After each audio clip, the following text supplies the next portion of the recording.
Mr. Dimon, you know how to spend $31 million a year in salary, and you can't figure out how to make up a $567 a month shortfall. This is a budget problem you cannot solve. You're an expert on financial statements, and you run a $2.6 trillion bank. I know you're good at numbers, and you've shared lots of opinions recently about how the U.S. should budget its resources, how families should budget their resources. And so I'd like to ask for your help on a problem. I went to monster.com and I found a job in my hometown of Irvine at JP Chase. It pays $16.50 an hour. And so I wondered if I could, if you'd indulge me, when you do the math on this and you do the $16.50 out at 40 hours a week for 52 weeks a year, it comes out to an income of $35,070. Now this bank teller, her name is Patricia. She has one child who's 6 years old. She claims the one dependent after tax.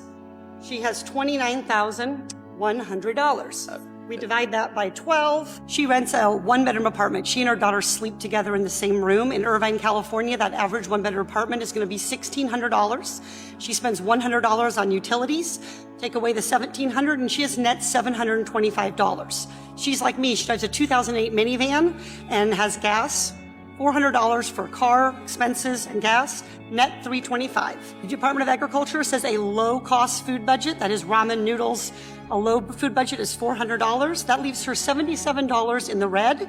She has a Cricket cell phone, the cheapest cell phone she can get for $40. She's in the red $117 a month. She has after-school childcare because the bank is open during normal business hours. That's $450 a month. That takes her down to negative $567 per month. My question for you, Mr. Dimon, is how should she manage this budget shortfall while she's working full-time at your bank?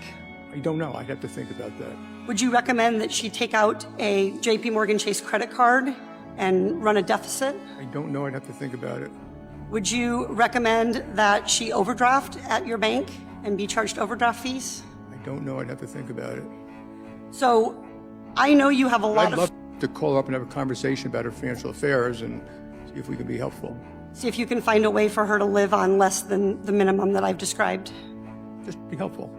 Well, I appreciate your desire to be helpful, but what I'd like you to do is provide a way for families to make ends meet so that little kids who are 6 years old living in a one-bedroom apartment with their mother aren't going hungry at night because they're $567 short from feeding themselves, clothing them. We allowed no money for clothing. We allowed no money for school lunches. We allowed no money for field trips, no money for medical, no money for prescription drugs, nothing. And she's short $567 already.